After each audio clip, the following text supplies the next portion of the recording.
So hello and welcome to this, which is a very experimental podcast. It's a podcast that I'm running all about the All Sociology Guide to Going Away to Uni, but I'm also doing a bit of an experimental live stream on Twitch live as we do this now. So it's currently 20 past 12 on, what day is it today? Wednesday, the 19th of August. And we're just going to do a bit of an experiment, see if this works. So basically, the whole reason behind this is like going away to uni for many people marks the point at which they think they go from being a child to an adult. And that isn't necessarily true. And I know that a lot of people at the moment are probably going to be a little bit anxious about going away to university. You're going away to a new town or a new city. You're going to be away from your home and your friends and your parents and all that kind of stuff. So it's quite an angst-ridden time. So I thought what I'd do is put together a podcast that basically will offer a bit of advice to anybody who is going away to uni for the first time in September or October, and hopefully allay your fears a little bit. So I've been wanting to do something like this for a while actually, but I've generally been rushed off my feet with various other projects and also having a bit of a well-earned break over the summer. So instead of doing what I was going to plan with this, which was basically asking everyone on Instagram what they thought, what questions they had, and then going from that, I decided to kind of scale it down a little bit. And I've asked like one or two people who I really, really trust about this, about questions they have, and they really haven't let me down. So the number one person who's helped me with this podcast is a guy called Dan Thompson, who is one of my ex-students. He's currently started a Twitter feed. His Twitter handle is at SocStudent2020, so at SocStudent 2020, which some of you may have seen. If you haven't, go and check him out. He's definitely going to be someone who's worth reading about and listening to, especially over the next 3 years as he goes on to start his sociology degree. And it's really with his questions in mind that I'm going to answer this. We'll go through this podcast basically. So he's come up with, I think, 14 different questions for me. And these questions are all about, there's a whole range of them. I mean, this is what I'm going to cover. So I'm going to cover some differences between sixth form and uni, the differences between lectures and seminars. One of the questions I had was, should I be doing any prep before I go? How should I spend my time at contact hours? There's a couple of questions about like work-life balance and time management and stuff like that, which is a really important theme throughout this podcast. There's a bunch of questions on essays, exams, research, note-taking and revision. So some of the sort of like more practical nuts and bolts stuff, particularly if you're taking a social science degree at university. And then we'll come towards the end with looking at some sort of stuff about budgeting, finance, jobs and careers. And then finally, what do I take with me on that first day? Now, for those of you who are familiar with the podcast, previous listeners, you will probably be aware that this isn't my standard podcast. And this is going to be quite a generic approach to giving some advice to going away to uni for the first time. But I am gearing this a little bit at sociology students. So there's like a small amount of sociology in this as there's been in any podcast. But I'm hoping that it will be particularly useful for sociology students because I'm going to bang into a bit of stuff about what you're going to need and how you're going to need to approach your courses and stuff like that. So without further ado, let's get into the first question, which is what are some of the main differences between sixth form and college and university? Well, for me, there are three main differences. The first one, and the most important one, is personal responsibility. You are the master of your fate and you're the captain of your destiny over the next 3 years or however many years you're going to university. No one's going to tell you to do anything, so you're going to need to do it yourself. Also, don't forget that you've paid for this and it's very, very expensive. It's probably the thing that you spent more money on than anything in your life so far, unless you have an amazing car, which quite frankly what you're doing with your insurance premiums must be about 4,000 quid for that. But this is a very expensive thing. Make the most of it and get your money's worth. The second thing, very much related to the first, is freedom. You will notice that you have got basically unbridled freedom and you can do whatever you like. No one's going to check up on you. No one's going to tell you to do stuff, so you kind of have to be your own boss in your time management. And the last thing, I suppose, is like opportunities. So the opportunities that will be available to university, and I'm not even going to go into what they may be because that will be completely individual to you, are just so vast. And so I'd highly recommend that you go and with an open mind and take those opportunities that are presented to you or given to you. I 100% really, one of the big mistakes and big regrets that I have in my life at university was not getting involved in the student newspaper or doing something around reporting or journalism. I really, really should have done that. I didn't because I thought, oh, well, everyone else is going to be better at it than me. I'm not going to be very good. Quite frankly, no one really cares. Like, this is your chance to, like, have a go at things. And if you get it wrong, so be it. So go and have a go. Opportunities, be mindful of the freedoms, but also you've got to have personal responsibility. Okay, so next question is, what's the difference between a lecture and a seminar? This is quite an easy one because it's quite cut and dry. A lecture is where you've got a professor or a lecturer talking at you, and you are not expected to talk. You're sat in the audience, and it's like you're watching a play or something, effectively. Whereas a seminar is a professor that's going to be talking with you, and you're going to be in a much smaller room. So a lecture tends to be in a big theatre. Often you could have hundreds of people, maybe even thousands in there. A seminar is much smaller, normally about 20 people or so, and a lot more kind of discursive. So you learn about stuff in lectures and you talk about them in seminars. The next question I've got today is, should I be doing any kind of prep over the summer? This is entirely up to you. I would be cautious about doing loads and loads of work, because ultimately you aren't going to know what you've got to play with until you get there, until you see what's on your reading list, until you hear from your lecturers what you've got to do and all that kind of stuff. So by all means, if you want to do some kind of recap of stuff, theoretical, methodological stuff that you've done in A-level or any other course you might have taken, by all means. But I really, really wouldn't sweat it too much about this. You've just done GCSEs 2 years, you've just done A-levels another 2 years. That's 4 years of study with exams at the end of it. Have yourself a break, because there are going to be tough times ahead over the next 3 years. Give yourself a break. That's my advice. But if you want to go and do work, by all means, I ain't going to stop you. That sounds wonderful. Just be careful that you're not doing it for the sake of it. Okay, question number 4. What's it like having fewer contact hours, and how do I spend this time? Contact hours, for those of you who may not be aware, are the time that you have in uni, like in a lecture or in a seminar or in a tutorial with one of your lecturers or one of your professors. Okay, so what's it like having fewer contact hours? Well, for some of you it will be incredibly liberating. For some of you it might be potentially quite dangerous. So in your first year you probably have somewhere in the region of about 15 to 20 hours worth of contact time a week. That will definitely decline in the second and third year, and in your last year, I think I had 8 hours of contact time in uni in my last year, so that's like, you can do that in a day, for crying out loud. So you've basically got 20% of your time that's contact, and the rest of it is kind of up to you, and that's where the self-responsibility thing comes back in again, being on top of what you've got to do. It's up to you how you spend your spare time, really. My advice would be to get into good habits early on, particularly important this year, given that lots of you would have been out of practice of doing exams and studying all that kind of stuff for about 6 months, probably more by the time you go to university. So have a think about how you're going to get back into those good habits. I personally had really poor self-control at university, and I knew I had poor self-control. I knew I wasn't, if I didn't put the pressure on myself to do something, I wasn't going to do it. So what I did was, when I was on campus, so I had a lecture at 10 in the morning, and I might have had a seminar at 2 in the afternoon. I went in for 10, but then I stayed at uni all that time, and I went to the library and spent that time just being a swot and just reading stuff and making sure that I wasn't getting up to mischief, basically. So keeping your good time management is a real solid piece of advice from me, but you might be way better with your time management than me. Speaking about time management, how do I maintain a balance between social and academic life? Well, to be honest, this is, I can understand the worry about this, but to be honest, this will kind of take care of itself. You're constantly going to be around people, so you've got the social side of it taken care of. You're unless you are off your own back, looking not to hang out with people, which is totally fine as well, then you're going to have loads of stuff to do, loads of people to hang out with all of the time.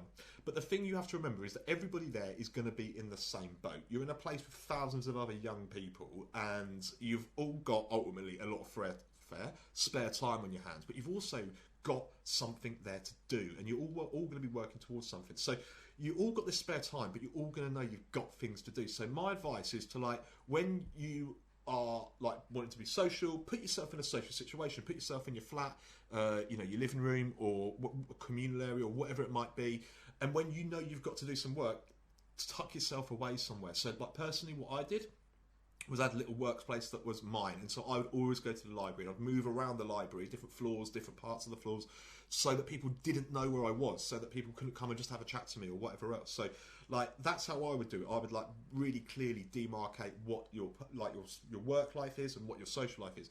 But again, this is coming off the back of someone who knew that they weren't very controlled and restrained, and so I had to do that for myself. It was I voluntarily put myself in handcuffs for 3 years, basically. Wasn't really like that. I had a great time. So yeah, keep like a workspace your own, but also remember that an awful lot of contact. This is going to be one of the things that's different really for you guys, for me, because whilst we did have mobile phones, I'm not that old. When I was at uni, we didn't have smartphones in the state that we have them now, and you've got to remember that an awful lot of your contact's going to come through that mobile phone. There he is, and put it away, put it somewhere else. Like, honestly, I cannot recommend highly enough how more productive you'll be if you put your phone away in another room for an hour, or don't take it with you. I know it's really like scary, but it's incredibly liberating. When you haven't got a phone with you, it's like, this is actually quite nice. So try it out and see how you get on. The next question is, we're looking now a bit about like exams and revision and all of that kind of stuff in essay writing. So the first question that Dan put to me was about how are uni exams different for GCSEs and A-Levels. Like, I'm going to be honest with you, this is something that I really struggle to remember. I can't remember my exams that well. I can remember my finals and being really, really nervous before them. So, like, my knowledge and memory on this is a little bit sketchy. But the key thing, obviously, they're going to be longer and obviously way more focused than your A-Levels are, because you're looking in depth at one subject rather than looking across a breadth of 3 or 4 subjects or whatever like you have been doing in your A-Levels. So, you've... It depends on like how your institution, how your university is going to like administer the exams. But as I recall, there wasn't a kind of a mark scheme per se. So like, excuse me, at college or at sixth form, you might be used to seeing, oh, okay, I need to do X, Y, and Z to get, in sociology, a 17, 18, 19 out of 20. You won't get that, I don't think, at uni. But again, it might be different for you to what it was for me in 2004 to 2007 at Birmingham. It might be completely different these days. So just go and check it out.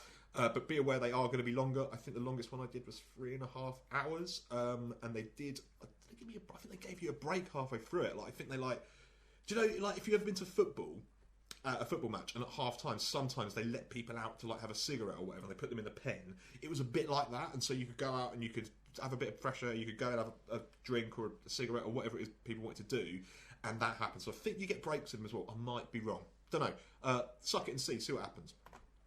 Next question is, any advice on essay writing, especially referencing? So yeah, referencing is probably something that most of you haven't yet done to any great extent, but basically every bit of work you do at university that's done sort of like not in an exam situation is going to need to be professionally referenced, okay?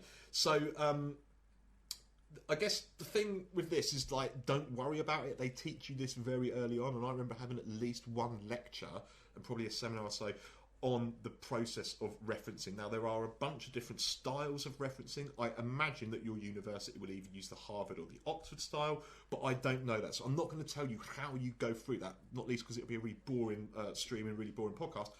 But your uni will tell you that in like really kind of clear detail. I remember in my course pack I had, like, it was like the breakdown of how you reference different things. So the way you reference a book is different. How you reference a journal article, it's different to how you reference a website. It's different how you reference a DVD or a podcast or something like that. Okay, so completely different ways of doing things. But you'll suck that up and you'll figure it all out when you get to university. The key thing with referencing is you have to do it because it shows that you are taking someone else's ideas and using them to support your own ideas. Now, if you don't reference, what your tutors and your lecturers and stuff are going to do is they will get you done for plagiarism, which is effectively you passing off someone else's work as your own. So let's just say you're making an argument about, I don't know, whatever, women's unfair amount of domestic work they do at home, and you might even use a phrase like, oh, women have a dual burden. Now, if you don't reference Anne Oakley 1974, the sociology of housework, page numbers and all that kind of stuff, you'll get done for plagiarism because you've just taken Anne Oakley's idea, the dual burden, without attributing that to her. Okay, so reference is really important, but check it out when you get there. What have I got here? I've kind of jumped away a bit. Oh yeah, advice with essay writing. Okay, this is massively important, and I can't stress this enough. Time management, people, right? The likelihood is that you're going to be doing like somewhere about 6 modules in your first year. So your course will be made up of a bunch of different modules, and I think it's made up of, it certainly was when I was there, 6 different modules. Now, for each of those modules, you're going to be getting essays and assessments once a semester, so once a term, maybe more, maybe even at half terms. And as is Sod's Law, they all are going to fall at once. They'll all be due on the last day of term or the penultimate day of term or something like that. So what you are going to need to do is make sure that you manage that time across those variety of essays or assignments that you're going to be doing. Now, it sounds horrendous when I'm saying this to you now, but believe me, it becomes almost second nature when you get to university, and they will teach you, like, they will give you sort of heads up on things you should be doing at various times. But again, this is your own personal responsibility. If you don't manage your time, no one's going to do it for you. And if you don't hand something in, there's none of this like, oh, sorry, it's a day late, just take it. It'll be, no, sorry, if you're a day late, you'll get docked 10% of your marks. And that's a very standard practice at university. So being on top of things is like so bloody important, because if you don't, it's very easy to feel like you're drowning. Okay, so be organised in handing your stuff in. But another thing that's going to lead on to something I'm going to talk about in a minute is be organised in getting your literature and your stuff that you're going to need for those essays and assignments ready. Because one of the worst things that can happen is if you've left it a little bit too late to write an essay and you've got like a few days to write it, you go down to the library or look for the books and there's none there because everyone else in your course has got them. You're a bit screwed in that respect. Okay, so be on your game, make sure you manage your time. I'm shouting all this at you and being like, oh, it might be completely different, man. I don't know. Maybe all of the books are on the internet these days and ebooks. I don't know. But like when I was at university, they weren't. They were like proper paper books. Any advice on essay research? What sources should I be looking at in the absence of a textbook? So yeah, it's a really good question, because when you're at A-level and GCSE, you get normally a textbook, and lots of students choose to buy that, and it kind of guides you through the course. It tells you everything you need to know. It's basically the course in a book, isn't it? So effectively, if you think about it like this, you buy a book for 25 quid or whatever, and that kind of takes you through the course. It's not really like that at university, although you will get like course guides, you'll get reading lists and stuff like that that will tell you what you need to read. But effectively, this is a world without stabilisers. This is a world where people aren't going to necessarily be giving you stuff to do. Go, oh, this is what you need for that. No, you go and find it yourself, right? So it's very much a world where you're going to be grappling with primary texts firsthand, and when you're going to be writing about someone's ideas, Weber, Marx, Durkheim, whoever, you're going to go straight to their source. Why listen to what someone else has said about them when you can go straight to their source? And obviously you get to reference that particular sociologist, whether it's Marx, Durkheim, Weber, whoever. Now, having said all this, edited books are also very, very handy. So going straight to the source, so your primary text is great, but also edited books, which are basically books of like collections of essays that have been put together by an author on a particular topic. So sociology and family, sociology and film, or whatever it might be. Okay, so edited books are another one you might want to have a look at. Oops, I've gone too far ahead. I'm going to go back a little bit. Let me go back. This is the, there we go, cool. The other thing that you are going to find out about is that there are certain key texts, and your lecturers or your course leaders or whoever will probably push you towards these. Now, just be a little bit careful about this, just that you'll notice that a lot of these texts are quite expensive, sort of 40 quid books, and they're often written by the people on the course. And often what I've found, not to be cynical here, but like certainly when I was at university, a lot of the, not all, but some of the lecturers would basically convince you to buy their book, and the book you didn't really need for the course. Okay, so just check that out a little bit. Be a little bit canny with like looking at PDFs and stuff online. Make sure you've read stuff before. You don't just go and spend 40 quid on a book, because that's a lot of money, and that 40 quid will do you for 2 weeks worth of food later on down the line. So be very, very careful about that. The other thing I mentioned previously, reading lists. So your departments and your lecturers and whatever will give you reading lists, which are basically like paper copies of just bullet points of books and texts and articles to read. You won't be expected to read all of that stuff, but it will be an expectation that you get yourself into that. And those reading lists are going to be the best thing that you can have to guide you in terms of what you need to research. But when you do an assignment on something, you may well be taking that in a completely different direction to what has been taught to you, and that's absolutely fine. This is what university's for. Yeah, you do it to like have independent study. So when you come to write an assignment, you're going to have to pick the texts and the books and the sources that are going to be relevant for you for that particular text. That's a bit of a long answer. And the other thing I've got to say with this is, the internet. You might have heard of it. It's going to be really big in a few years' time. You'll get access to loads of academic journals, newspapers and other kind of publications through your university, and they will let you read like the latest research on a particular topic without paying huge subscription fees. So that's awesome. Make the most of them. So you'll be introduced to things like JSTOR and probably LexisNexis when it comes to newspaper articles and stuff like that. Really handy resources. Just very quickly, a few years ago, so when I was at uni, roughly 15 years ago, universities were a little bit sniffy about referencing and citing directly from the internet. Now, I don't know if this has changed because I don't mix in academic circles anymore, probably for the best, apart from being a teacher, but I don't mix in like university, like higher education academic circles, so I don't know if this is still the case or not. You'll have to check it out. But for the most part of your referencing and your reading and your research will be based on books, edited books, and journals and things like that. Okay? So where are we now then? Question number 9. Any advice on making notes in lectures? How much should we be writing down? Well, again, this is like your personal preference. Personally, when I was at university, we didn't have any kind of course conduct. What am I talking about? Course handouts or anything like that. Everything was kind of you. Like you had a reading list and a pen and paper, and that was it. Now, I imagine that in 15 years, things have moved on a little bit and you might well have online lecture notes. If you have, I would advise you to take advantage of them. I'd print them out before I went to the lecture and write my notes around those lecture notes. The other thing, I guess, as well, is like, I used to write like a madman. And I think that, on the one hand, like that was a really good thing because I'd come away from my 2-hour lecture with, 7-8 pages of notes. It'd be great. But on the other hand, like, I hadn't really been putting my full attention into that lecture in many cases. So it's a skill that you get like better at over time, if I'm honest. Like I remember back in my first year, I was sat there writing down like a madman, like my life depended on it. Third year, I would probably be a lot more kind of laid back, sitting back, making a couple of notes here and there. You'll find your own style with how you do this, but you won't.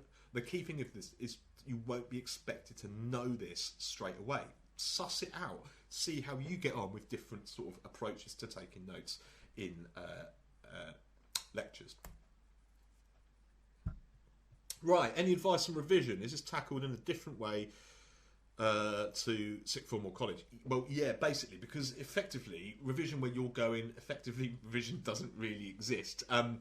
What I mean by that is that it doesn't work in the same way that it does in schools, because your ultimate grade is made up of so many different components. So you've got your different modules, 6 modules per year, roughly, and within those modules, you're going to have probably a couple of assessments. So you might have you might even have 2 essays and an exam. You might have an exam and an essay. It might be all exam, might be all essay. I don't know, but that is a continual cumulative progression all the way through university. So it's not like in like sixth form where you're building up to this big day or these 3 big days at the end of the year or whatever it is. You do that in your finals, of course, but the way you build towards that final grade is so much more kind of like, oh, it's absolutely chucking down the rain outside. It's so much more kind of like piecemeal, and you'll know as you're going along like how you're doing in comparison to where you want to be. So for instance, you'll know at the end of the first year you get an average of an X%, okay? And the general rule of thumb is you want to be getting above 40%, below 40 is a fail. If you get anything above 70, you're doing incredibly well, because I'm not going to go into the first, second, thirds and all of that, but if you're anything above 70 is great, anything below 40 is not so good. If you're between 40 and 70, you're doing all right, okay? Advice on revision, what else can I tell you about this? Like, again, it comes down to self-responsibility, time management, and you looking after your own self. So as I said, you won't win or lose your grade overnight or on one piece of work. And arguably, you can do that at GCSEs and A-Levels. If you have an outstanding exam, but you've bombed everything else in the course, you can still come out with a great grade at A-Level or GCSE. It ain't like that at university. It's very much assessed over time. So, like, I think one of the things for you guys really is that you can't get away with just not working for this. Your revision effectively is a continual process of learning, and at the end of your 3 years, you should have, and I think you get total kind of freedom in terms of questions you answer in your final exams and all that kind of stuff. But you will know your stuff. But believe me, it will take you 3 years, but you'll get it by the time. So don't worry about revising. Don't think about too much about like having to do particular things. Of course, read over your notes from your lectures and your seminars and stuff like that. But beyond that, you'll just have to see how it is for you. Okay, right. So that's all of the kind of like revision, rewriting essays, all that kind of crap out of the way. So this one is now about budgeting. Any advice on budgeting? No. All I'd say is don't spend your last tenner on booze and scratch cards like I did. Although it did work out well because I won 70 quid off that scratch card, and I still tell this story to everybody who listen, including anyone who's listening to this right now. But don't do that. In all seriousness, your loans are not going to be enough for you to live off. So get that idea out of your head really quickly. However, there are ways and things you can do to help yourself, like, for instance, not going to Selfridges down the ball ring each day that your loan comes in and spending like 400 quid on nice clothes, because that ain't going to help you out. And I don't know who would have done something like that. Anyway, accept the fact your finances are going to be shagged, but don't just roll over and die. So avoid things like payday loan companies, avoid things like credit cards for as long as you can, really. Avoid going into your overdraft for as long as you can. You are almost certainly going to have to go into the overdraft. You're almost certainly going to get a credit card or get some sort of like additional support aside from your loan during the time you're at university. So don't sweat that that's going to happen, but don't think, because I know some people who have done this and just thought at uni, do you know what, I'm $4,000 in debt, might not make it 20 grand, and they're still paying it off now. It's not worth the hassle, because believe me, uni's great, but most people should be pretty poor there. So like embrace that like poverty amongst yourselves and enjoy it, man. Like there's nothing wrong with having a few cans at home rather than going out to some fancy bar. Like it, just be sensible with your money and don't do what I did and box it all on the first day or whatever. Couple of other things like I'm going to mention to you very, very quickly that are probably going to upset some people here, but I don't really care. Takeaways are really bad value for money. There is a very high sort of tendency and temptation just to buy takeaways. I remember there was a flat across where I lived in first year. A flat of lads, didn't like them, knobheads, but all they ate was pizza for like the first 2 weeks, and like I don't think they had much money left. And also, I think they started to get like scurvy and stuff like that. So don't do that. Make your own dinners. It's much cheaper. When you're going to go out to buy your food in a supermarket, I believe they're called, go to Lidl and Aldi. Don't go to Waitrose or Marks and Spencer's. Man, you can't afford that stuff. Bruv, I can't afford that stuff when I'm 34 as a teacher. So you certainly won't be able to afford that as a student. Go to Lidl, go to Aldi. Go if you can. If you want to go and wrestle with like the old people down Asda at like 8 o'clock on a weeknight, and you want to get like the yellow stickered items, go and do that, man. Go and have a little fight with them, but keep your social distance, obviously. The other thing, be smart with your bills, right? It's more of a second and third year thing, because in first year you'll be in student accommodation. Second, third year you'll probably have moved out into your own house or whatever. Things like Netflix, Spotify, Amazon Prime, memberships. Split them as well as your utilities. If you live with 4 other people, there's no point in all of you having Netflix. One of you buy Netflix, one of you buy Spotify, one of you buy Prime, one of you buy something else, all right? Sky Sports or whatever it is you want. Okay, actually don't buy Sky Sports. Bloody waste of money, well expensive as well. Unless, of course, you live with like 4 people and you each want to pay a £5. That works then. Okay, so last thing to say as well, like really, oh God, I'm getting all croaky. I better have a nice sip of coffee from my delicious mug. I'm getting too excited. Last thing to say is, I had something to say. Yeah, that's it, yeah. Use a student discount. So uni days, student beans, those kind of things. If you get a train anywhere like more than once a year, get a 16 to 25 student rail card. I think they're like 25 quid. That will pay for itself in its first journey. So if you're living anywhere more than like an hour away and you know you're going to be training back and forth, get a 16 to 25 rail card. I promise you it will save you money. And that's it really for my advice on budgeting. Don't be me. Save your money. Be careful because you will run out of money at some point. Right, some stuff here about, is it recommended to get a part-time job? If so, what are my options on versus off campus? Well, personal preference, and it depends on how much you like money and how much you are materialistic and how much you spend and all that kind of stuff. Up to you. Personally, I didn't, because I didn't like the idea of having an extra responsibility on top of getting my degree. That really freaked me out, so I wanted to focus all my energies on my degree. So I think when I was at university, I lived with 5 people in my second and third year. I think 3 of those 5 had like part-time jobs. 2 of us, me and another girl, we didn't have one. So it's kind of like, it's up to you really. What I did, however, was I just worked full-time, like in summer holidays and stuff like that. So working in kind of crappy jobs, but just getting that money together in your holidays. So one of the questions here was like, what are the options for jobs on or off campus? Well, it depends what kind of campus you're on. It depends what kind of city or town you're in as well. My assumption would be that you're likely to be in a larger town or city, so that's probably going to be your best bet for jobs. So bar work, shop work, anything like that. Temp work's really good. So like, if you ain't really bothered about what you do, like, I don't really care, I just want some money. And I worked in factories, I worked in as a cleaner, I've done loads of crappy jobs. Go to agencies, because they will give you a half decent wage for doing that, and often you can get paid more working in a factory than you can working in like a customer facing role, which is quite interesting, as long as you don't mind doing the same thing over and over again. What else was I asked here? Yeah, I think like on campus, if you can get yourself a job on campus, there's certainly going to be worse jobs you can have than pouring pints for students or being a librarian, but I think those jobs are going to be a little bit few and far between. I might be wrong. What I did, so aside from working in like factories and stuff like that and cleaning, I worked for the university accommodation services between second and third year. Sorry, first and second year and second and third year. And basically all I did, it was a great job, super DOS. I was like a handyman. When all the students had moved out of their accommodation, I went in, did an inventory check, anything broken, anything worth having there, checking the stuff out, and someone else went and cleaned it. And that was a really good job. So that might be something you want to have a look at as well, because all of universities are going to be wanting people like that, so accommodation services people. Coming towards the end of this now, should I be looking at, or should I be starting to look at careers in second or third year? Again, it's personal preference. It's very much dependent on how much you know about what you want to do.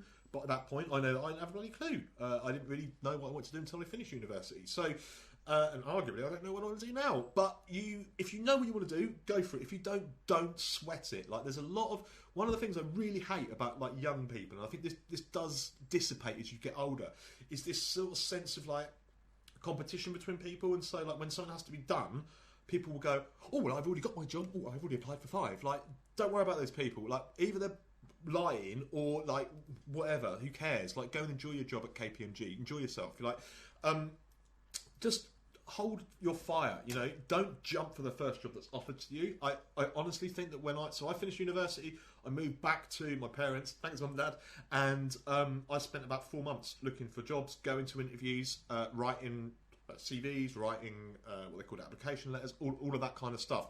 So, and ultimately, I was pretty pleased that I did that, because it meant that I got the job that was actually better suited for me, rather than just jumping on the first graduate job bandwagon that might have been available to me. So I think like one of the things is like, with me particularly, I'm not particularly good at doing multiple things at once, or certainly didn't used to be. And so like, don't get distracted about what's happening after uni while you're still at uni. Don't lose sight of the prize. So Confucius, the famous philosopher, once said, the man who chases 2 rabbits catches neither. And I think that's quite true here. Get your uni sorted, get your degree, and then worry about your job. Don't sweat getting that all done without any kind of overlap. I finished uni in, Christ, when was it? July or something like that. I didn't start my job until the January, so it was actually about 6 months. So yeah, just be prepared for that. You might not have to do it. If you don't, that's awesome, but just be prepared for the fact that you might have to do that. And then, yeah, right, cool. Okay, so final question. What advice do you have on what to or not to bring to uni accommodation on your first date? So again, like, personal preference as always. Like, what you want is what you want, not what I want. And I think you probably may well have been advised by universities about stuff you can bring or don't bring or whatever else, so pay attention to them far more than me. But I think in the first instance, what you want to make sure is that you've got yourself sorted, and you'll soon work out what you need personally and what your gaff needs, i.e. what other people have forgot to bring or haven't brought as well. So let's think about like the rooms you're going to have at your disposal. So first of all, your bedroom, or like your room, first and foremost, make sure you're as comfortable as you can be. So you want your home comforts, bedding and stuff like that. Bring 2 sets, because you're going to need to put one on when one's in the wash. There's sort of things that you don't realise necessarily. Photos, posters, all of that kind of jazz. You're also going to make sure you want to have your tech set up and like get that done quickly, so your computer and whatever else. Try and find out what internet connection is like at your halls or your flats before you get there. Make sure you can find out whether you need any extra USB cables or HDMI cables or whatever it might be. The thing is, you don't want to be without connectivity early on, but accept that you might be. I remember when I started university, I don't think I had internet for like a month. I mean, the internet was a different ball game back then, but I didn't have it for ages, and you know, it's just one of those things. But you probably will see that as a far more kind of essential need for you these days. So that's key. The other thing as well is like, don't forget the plugs to stuff. Like, it sounds ridiculous, but I remember someone brought a TV up and we were well happy. Hey, we've got a TV. They didn't bring the plug, so it's no point having a bloody great telly if you haven't got a plug to put in it. So keep an eye on that. Your bathroom, like, I'm not going to spend much time on this, but take all your usual stuff. Take a couple of towels at least, maybe some spare loo roll. Some people like to keep a spare loo roll in their room just in case, because this will happen to you many a time when you go to the loo and there's no loo roll left, and you want to make sure that you can, you know, do what you need loo roll for. So that's important. And then the kitchen, right? The kitchen is a real minefield, and at least at first, make sure that you've got like the basics to be able to cook yourself a few meals. Now, I'm going to list off a bunch of stuff here that you may have, you may not have, but this is kind of like, if I was doing it again, this is what I would take with me. I would take a large pan, a frying pan or a wok or a griddle. I would take a saucepan, a measuring jug, a baking tray, an oven-proof dish, a couple of plates, a couple of bowls, a couple of side plates. All my cutlery. I'd definitely take a potato peeler or a vegetable peeler. A can opener is always important. A chef's knife, maybe a paring knife, maybe a bread knife as well. I know that's a lot of knives there, but knives are important because they help you chop stuff, and we can't just eat things massive, can we?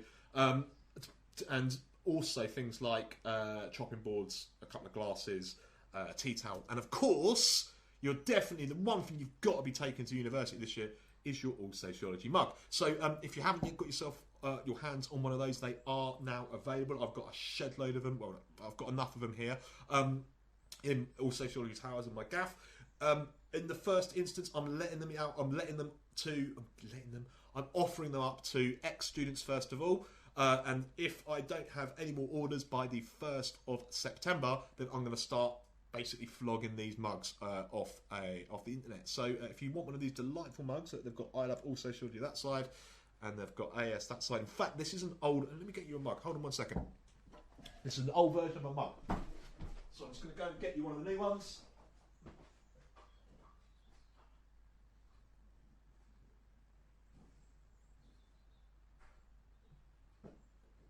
It's back again. Right, so that's an old version of a mug. You can't buy them ones anymore. They are literally collector's items. So this is the new mug. I'm quite excited about this actually. So for £8 sterling plus postage and packaging, you'll get yourself a beautiful I Love Allsociology mug. It's cool, isn't it? And then Allsociology. Hey, look at that. So £8, one of them. If you want one of them, get in touch with me, ex-students. You can speak to me on my usual address or drop me an email or a DM or whatever like that. Anyway, so get yourself a mug. The next thing is to say is like everything else, things like, I don't know, cheese graters and stuff like that. Don't worry about it. Like, if you haven't brought it, someone else would have brought it. And if you desperately need one, you can just put in 50p each and buy a cheese grater between you. Okay? Now, kitchen part 2, this is the last thing I'm going to talk about, is about what food do you take when you go to uni. Now, that is entirely your call. You might have your own individual dietary requirements or whatever else. I know when I went to university, I'm not anymore, but when I did, I was a vegetarian and I was a little bit sketch about that. Oh no, what if people put their meat next to all my stuff? Don't worry about it. People are generally pretty understanding about all this kind of stuff. The thing I'll tell you about like what you should be taking in terms of food and drink is, if you like a tasty drink, let's say you like a tasty alcoholic drink or even non-alcoholic drink, take some of that with you and bring plenty of it with you that you can share with your neighbours. Don't forget that these allsociology mugs are absolutely designed for holding both hot and cold beverages, so these are 100% the kind of vessel that you want to be putting that mug, that drink in. But if you're thinking, if you're sat here thinking, oh my goodness, I don't know how to cook anything, what on earth am I going to do? I'm going to be one of those people that eats pizzas for the first 4 months. Don't worry here, folks, because I've also got your back on this.